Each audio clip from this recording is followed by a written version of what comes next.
ধন্যবাদ। আসলে আমরা এটা মিডিয়াতে দেখেছি যে হ্যামিংস একটা গুরুতর অভিযোগ করেছে যে বাংলাদেশ ক্রিকেটে মাফিয়া দ্বারা আক্রান্ত, এবং এটা গ্রাউন্ডস কমিটিতে আছে, এবং স্পেসিফিকলি আমাদের গ্রাউন্ডসের যে চেয়ারম্যান তার নামে অভিযোগটা করেছে। এটা অত্যন্ত পরিতাপের বিষয়। আমরা এই জিনিসটা, যেহেতু আমি এর আগেও মিডিয়াতে আমি বলছি, এটা তদন্ত করে এটা সঠিক এবং সত্য একটা রিপোর্ট আপনাদের কাছে উত্থাপন করার জন্য আমি বিসিবির তখন যারা ছিল তাদেরকে কিন্তু দাবি জানিয়েছিলাম। 1 নম্বর। 2 নম্বর জিনিস হলো গামিনীর ব্যাপারে যে অভিযোগটা করেছে। গামিনী এর আগেও বাংলাদেশ শ্রীলঙ্কার যখন খেলা হয়েছে তখন আমরা কিন্তু যেই উইকেটগুলিতে খেলা হয়েছে তখন আমরা কিন্তু বিস্ময় প্রকাশ করেছিলাম যে এই ধরনের উইকেট কেন বাংলাদেশের কেন এই ধরনের উইকেট, এবং খোঁজ নিয়ে দেখলাম তখন গামিনী আমাদের কিউরেটর। তখন আমরা বাইরে থেকে আমরা এই জিনিসটা বুঝতে পেরেছিলাম যে বাংলাদেশের এগেনস্টে এই উইকেট কেন, এবং শ্রীলঙ্কা যথারীতি জয়লাভ করেছিল। তখন আমরা বলছিলাম এটার ব্যাপারেও তদন্ত হোক। আসলে আমরা দেশের ক্রিকেটের স্বার্থের কথা চিন্তা করেই কিন্তু তখনও বলেছি মিডিয়াতে। আমি কিন্তু আজকে হয়তো পট পরিবর্তনের জন্য কথা বলছি এটা নয়, আমি তখনও প্রতিবাদ করেছিলাম এবং এটা এখনও প্রতিবাদ করছি যে এগুলি আসলে তদন্ত করা উচিত এবং সঠিক সিদ্ধান্তটা জানা উচিত যে কারা এসব কলকাঠি নাড়ছে, যে বাংলাদেশের ক্রিকেটের উন্নয়নে কারা ব্যাঘাত ঘটাচ্ছে। আমরা চাই বাংলাদেশ ক্রিকেট আরও এগিয়ে যাক। ক্রিকেটটা সবার 17 কোটি মানুষের ক্রিকেট, এটা কোনো গোষ্ঠীর নয়, কোনো দলের নয়।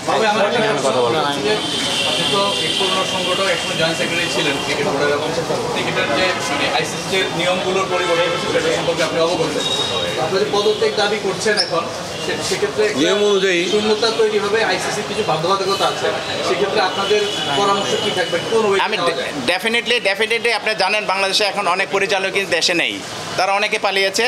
সুতরাং যারা আছে মুষ্টিক একজন আছে, তাদের দিয়ে তারা রেজিগনেশন লেটার দিলেই কিন্তু এটা হয়ে যায়। কারণ পরপর 3টে মিটিংয়ে যদি বোর্ড মিটিংয়ে যদি অনুপস্থিত থাকে অটোমেটিক বোর্ড ভেঙে যায়, এক না তার পরিচালকের পদ শূন্য হয়ে যায়। তাছাড়া এখন তারা করাম সংকটের সমস্যা আছে, তারপরেও আমি বলবো যে তারা পদত্যাগ করলে এটা সহজ একটা সংবিধান মেনে। আর আমরা চাই না আইসিসির যে রুলস রেগুলেশন আছে সেটা আমরা ভায়োলেট করতে চাই না, কেউ চাই না। আমরা আইনের ভিতর থেকেই আমরা পদত্যাগ দাবি করছি।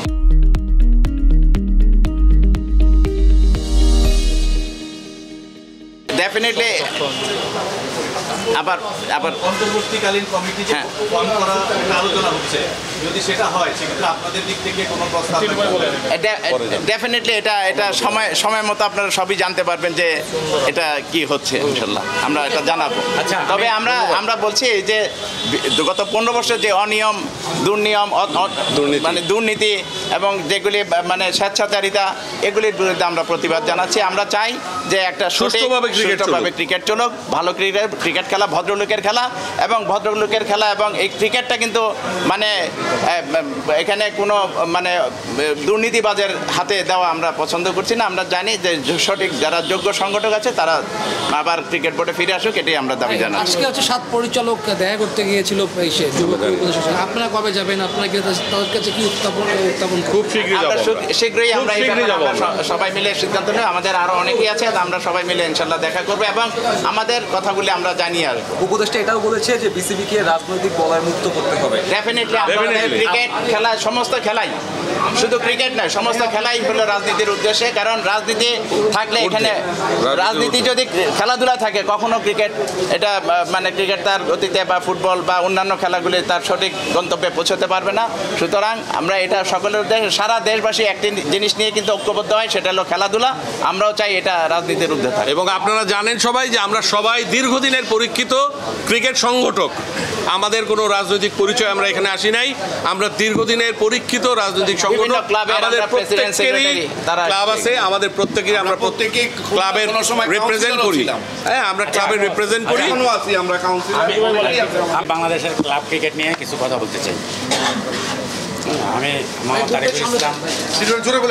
আমি মাওয়াটান ক্লাবের পার্মানেন্ট মেম্বার, ক্রিকেট টিমের কোঅর্ডিনেটর, আর আমি লিজেন্ডস অফ রূপগঞ্জের জেনারেল সেক্রেটারি। আপনারা জানেন যে বাংলাদেশের যে ক্রিকেটগুলো হচ্ছে কীভাবে হচ্ছে আপনারা সবাই কিন্তু জানেন, সবাই সাক্ষী।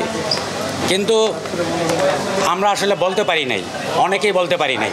আমাদের বাড়ি ঘরে পুলিশ গেছে, আমি নিজে দেশে থাকতে পারি নাই, এই অবৈধ আম্পায়ারিং, অবৈধ ক্রিকেট বোর্ডের কিছু সংশ্লিষ্ট কিছু কর্মকর্তার জন্য আমরা মাঠে আমাদের টিমটা নিয়ে ঠিকমতো খেলতেও পারি নাই। দেখা গেছে সকালে যা দেখছি 2 জন আম্পায়ার পাঠিয়ে দিয়েছেন।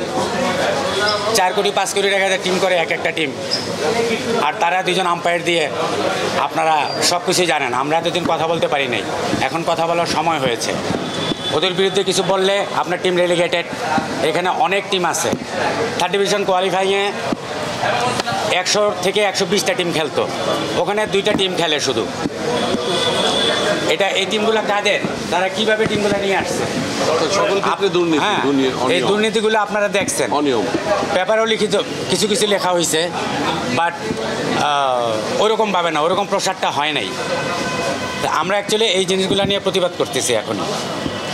কারণ আপনারা জানেন বিগত দিনে মিডিয়া সহ প্রিন্ট মিডিয়া এবং কি বলে ইলেকট্রিক মিডিয়া সবই একটা মানে চাপের ভিতরে ছিল সবাই মোটামুটি। সুতরাং আপনারাও সেই জিনিসগুলো কিন্তু উন্মোচন করতে পারেন নাই, আমরা সেটা খুব ভালো করে জানি। আমরা এই জন্য এসেছি, আমরা আগেও এসেছি 2-1 দিন আগে, আমরা আসতে থাকবো, আমরা বলতে থাকবো আমাদের কথা, এবং আমরা সংশ্লিষ্ট যে যিনি দায়িত্বে আছেন তার কাছেও পৌঁছাবো।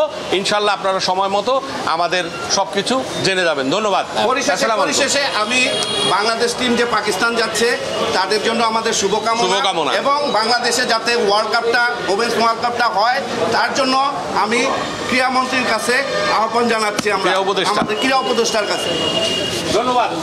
আসসালামু আলাইকুম।